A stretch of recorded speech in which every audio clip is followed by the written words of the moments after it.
so this is the second time that I'm speaking to everyone. But what I'm going to do is build upon what Dr. Mikkel has already said, but much more focus on finance. So my area of expertise is finance, accounting, that kind of stuff.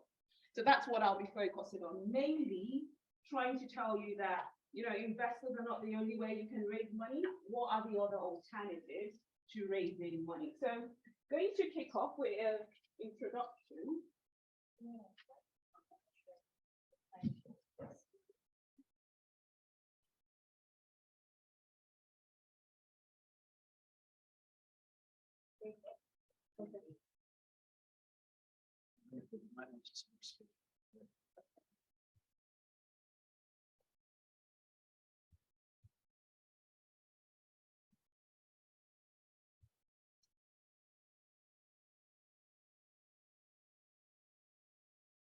So in terms of my background, I'll start off with, a bit about personal story.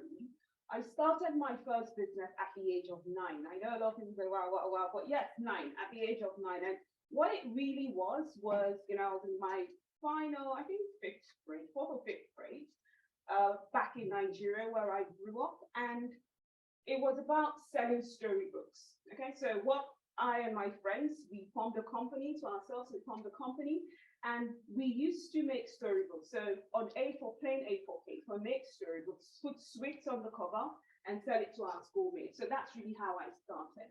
And when I went on to high school, I then carried on. This time was more like, I went to an all-girls boarding school.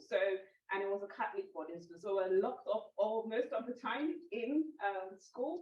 So I used to, before we come to school, buy stuff, mostly jewelry, because that's what girls like, take it to school, sell it for profit and stuff like that. So, I've been doing business for a very, very long time. And I think mostly what inspired me is both my parents were entrepreneurial in nature, so I've just carried on. So afterwards, I switched more to the academic route. So my name is Dr. Winifred, as you would see. I've just recently completed my PhD in finance, mostly entrepreneurial finance. So that's really one of my core expertise.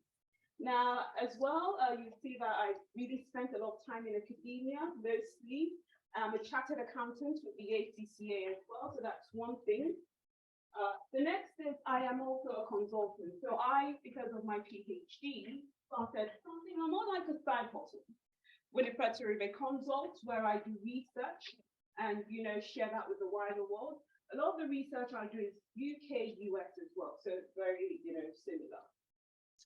Next, Founders Academy, we have our stand outside. So if you want to come in and say hello before you go, you're very welcome to come. What we do on Founders Academy is an online platform, and we provide educational support. Mentoring, fireside chats, quite a lot of stuff. It's free to join. Just scan the QR code on the banner outside and you're in. So it takes less than 20 seconds. Now, I also host a fireside chat. You saw myself and Joe do one. I do that monthly, every Wednesday, last Wednesdays of the month. Now, the next, which is quite exciting, I've recently just started, is a radio show on the University of Bedfordshire's Radio Lab. So this is Stars in the Making. That's what the radio show is. That's the name. And what I'll be doing there is same thing, similar, speaking to entrepreneurs on their journey and learning from them. Now let's kick off with the presentation. This is where the technical bit comes in. Now, when you're raising funds, so you have your business, okay? You want to fund the business. Now, I'm going to be focusing on 2 key stages: pre-seed fundraising and seed fundraising. I'm going to try and be as simple as possible. I'm not really going to, Anthony Rose, that did the legals and intellectual property, has really done such an amazing presentation on those really technical bits of if you're going for investors. I'm trying to now focus on, you're not going for investors, you're trying to see how you can be creative in raising finance. Now, pre-seed is that stage where most of, and the entrepreneurs in this room are. Early stage, you're trying to flesh it out. You're trying to see if it makes sense. You have a minimum viable product, very basic mock-up. You're trying to see if this would work. You're building a team. You're trying to see who are those people that you work well together that can contribute to the business. And then you're still doing a lot of market research to see how people use your products and services. Now, within the pre-seed, this is usually, what you might be raising is anything between 50 to 200,000 pounds, usually. Now, what are some of the alternatives that you have out there?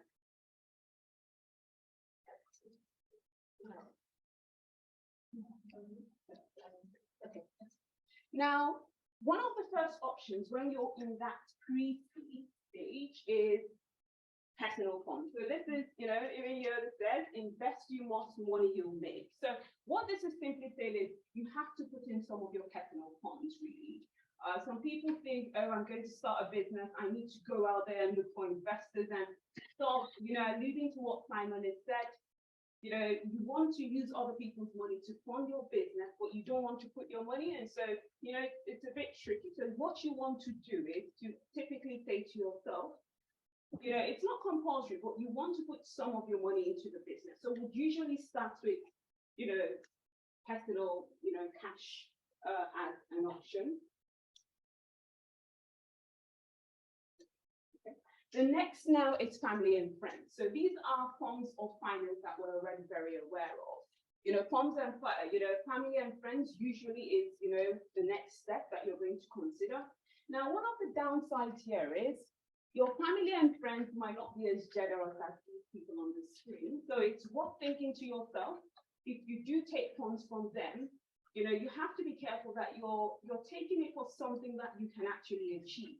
Because when you take money from family and friends, the threat there is you will, if it doesn't work and you're not able to repay them, that can create friction in the relationship.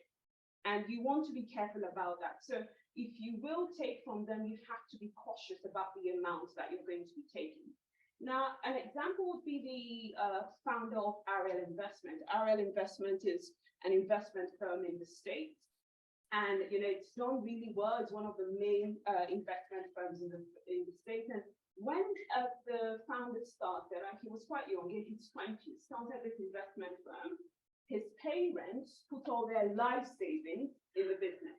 Now, not all parents would do that, but there are several things they considered. He was quite smart, he was still young, so if it doesn't work, they can try several other things. But what we're trying to say here is family and friends can be a good source, but we have to be aware of the downsides of that form of finance. Now, next would be grants. Now, grants are good, okay? Alluding to what Anthony Rose said, grants are good, but the problem is they're very competitive, number one. Okay, very competitive. I apply for grants all the time, and I can tell you it is very competitive. It's very competitive, it takes a lot of time, okay? And there has to be certain criteria to meet. So grants are good because there are no payback funds, you don't have to pay. As long as you're meeting the criteria for the grant, you're not going to have problems. But the thing is, you're running a business, you might have a job on the side.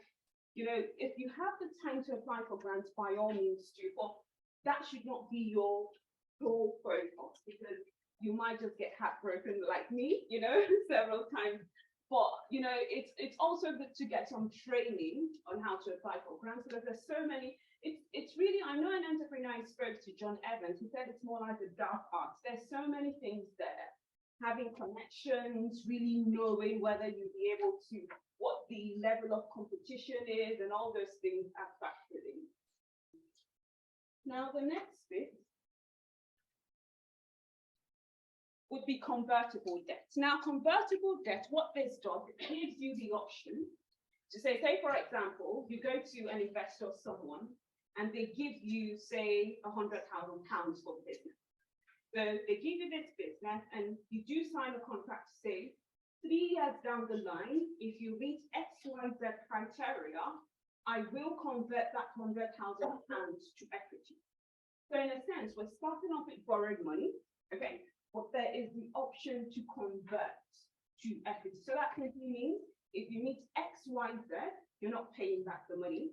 Instead, you're giving them shares in the business. And that even though you lose a bit of control, it just means that you're not going to be releasing that outflow of cash that might be very essential at the early stages of your business.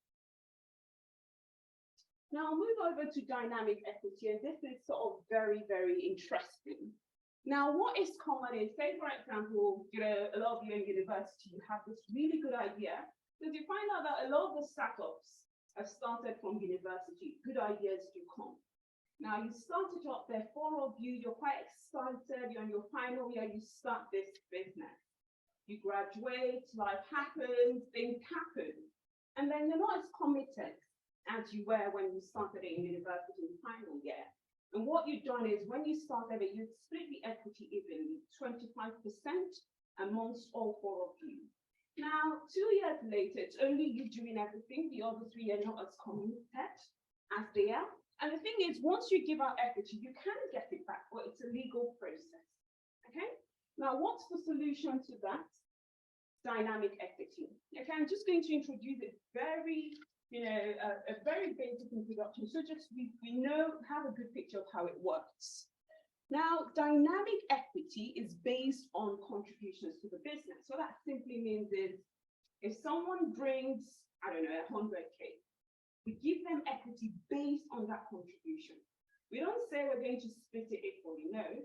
We'll give it based on what you're contributing to the business. So say, for example, one model that we strongly advise you use is the slice and pie model by Mike Moyer.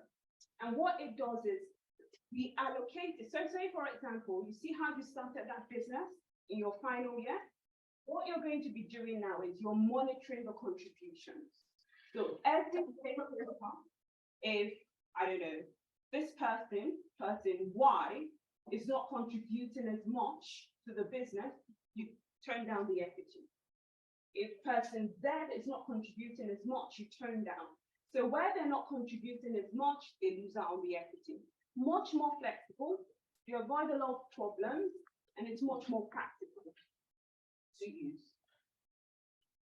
Now, there's several things, I said that already, there's a template or guide to follow. There are different ways you can value different things.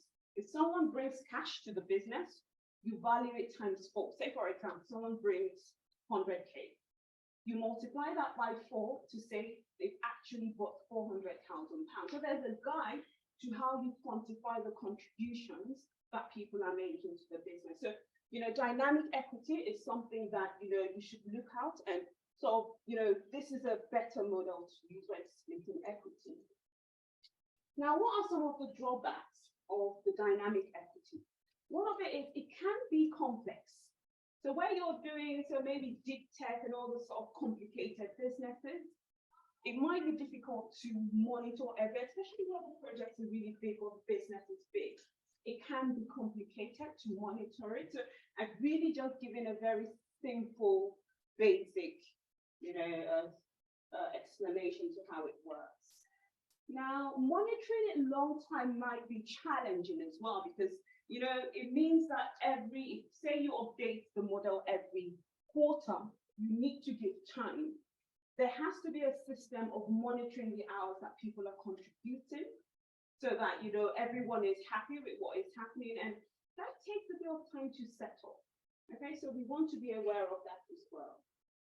Now, it is only successful, one thing we have to be, it's only successful if the CEO is actually open and honest. If you have a shady CEO that is not agreeing that you've done something when you've done it, it can create conflict as well. So that's one thing again. Now, one of the things is, dynamic equity has become very popular. But we want to be aware of, when you give equity, you give equity. And equity is just simply giving a share of your business out. So, no matter how exciting this is, always know that the more you give out equity, the more control you lose in the business. So it's not bad that you give out equity, but you always want to be careful that you're maintaining, you're maintaining control of the business, so that you're not losing the business if something goes wrong.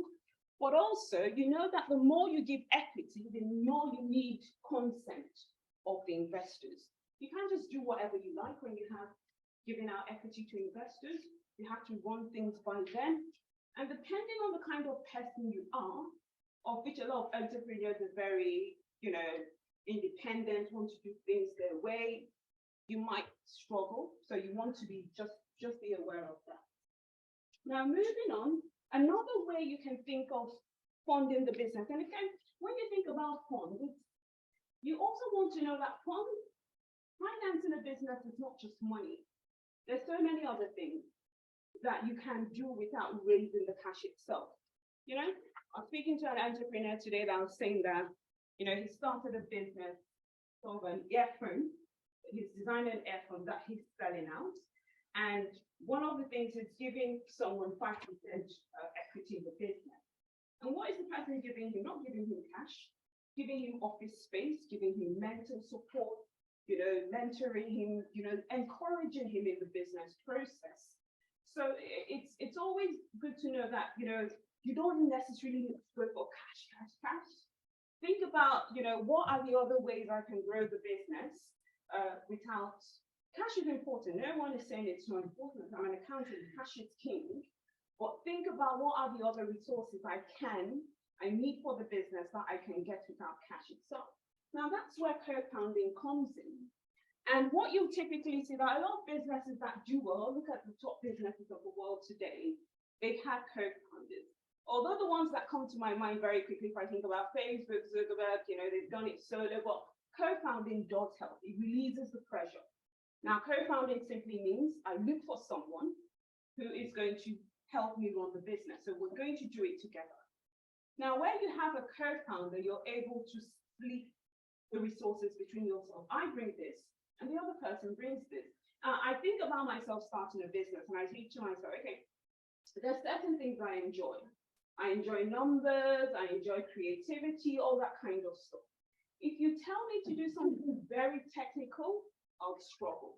So I know that if I'm going to need a technical aspect of my business, I better get someone on board that is better in those kinds of things. And that's really what a co-founder is. Now, on Founders and Mentors, 12 Ronis Founders and Mentors, which is the online community, we have a community for co-founders. And what it is there is you have the opportunity to explore and meet other people, and it provides you guidance on how you can go about finding a co-founder. So if you're not, you know, once you join the community, you scan our QR code, you join Founders and Mentors, you will be able to join the co-founders community. Now, one thing we want to be aware of is co-founding is like a marriage. Okay, that's really what it is. It's just a business marriage. So the way a real marriage will work, that's the same way a co-founding collaboration work. You have to find someone that balances you. So like I said, I'm a numbers person. I might, you know, if I need something very detailed, I'll get someone else that does that better and enjoys it. There has to be some chemistry between the two of you. You know, somehow, it doesn't have to be romantic chemistry, but there has to be, you guys have to get along some way, you know, or the other. There has to be passion on both sides to see the business grow. You know, you need to be committed to the business. So these are some of the things you're looking out for when you're looking for a co-founder. Now, the next we'll talk about here is an incubator. Has anyone joined an incubator here in London? An incubator? Yeah, okay, yeah, 2 people. Now, what are incubators? Incubators are simply organizations that provide support to very early stage businesses like yours. They will take you in, you have to apply, they will take you in, they'll provide you training, introduction. Some of them give you office space to come in and work. You know, several things that they do, but they provide support to early stage entrepreneurs. And what you can do is join an incubator. It gives you the opportunity as well to meet other entrepreneurs. But to join an incubator, you have to be quite serious and show commitment, because it's like going to a school for entrepreneurs. That's the same thing. Think about it as high school for entrepreneurs. That's really what it is.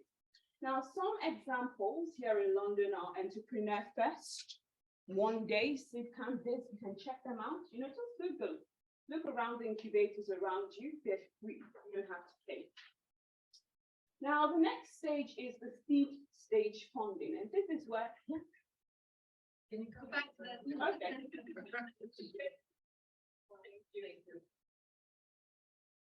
Okay. Now, Now, the next stage is the seed stage, and this is where now we've set up the business, pre-seed. We're now trying to grow it. We want to grow it and see how, how far the business will go. Now, at this stage, obviously, you've been able to prove the idea. You've been able to prove the idea. You've been able to see that it works.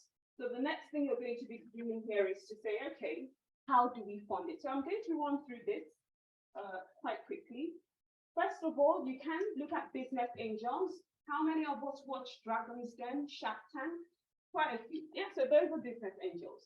Deborah Meaden, Steve Bartlett, Mike Peter Jones, they're all angels, business angels. So, these would be typical people, high net worth that would invest into your business at this stage. Loans, again, loans would be good, but you have to be careful. I always say loans, a lot of people are scared of loans, but loans, you don't need to be scared of them. You just need to understand how they work. And how they work is simply, they want you to pay them back. So they're not going to give you money if they don't think you have the possibility of paying. You have to start generating revenues first. And these days, banks are becoming more open to startups. So quite a few banks, a lot of the high street banks have startup loans that they will give you. You don't need to have a collateral, maybe up to 25K they will give you if you have a sound business plan. So you want to be also aware of that. Now, venture capitalists, again, I wouldn't spend too much on this. Anthony Rose has spent a lot of time on venture capitalists, but these are sort of investors that would invest, big time in your business. But what the things they're looking for is scalability. How fast and how big can these business grow? Because not all, but the key thing they're looking for is returns.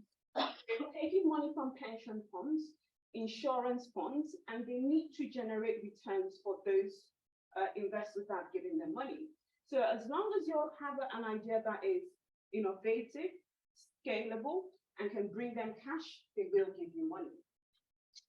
So another thing, crowdfunding, very good. I find that this is quite good because it does give you the opportunity to test. If people are giving you money for your idea, that's a very good form of validation. So different options here would be, Crowdcube, Kickstarter, Funding Circle. These are platforms where you can actually go and raise some funds or crowdsource money for your business. So just give a few seconds for us to take pictures in case we need to.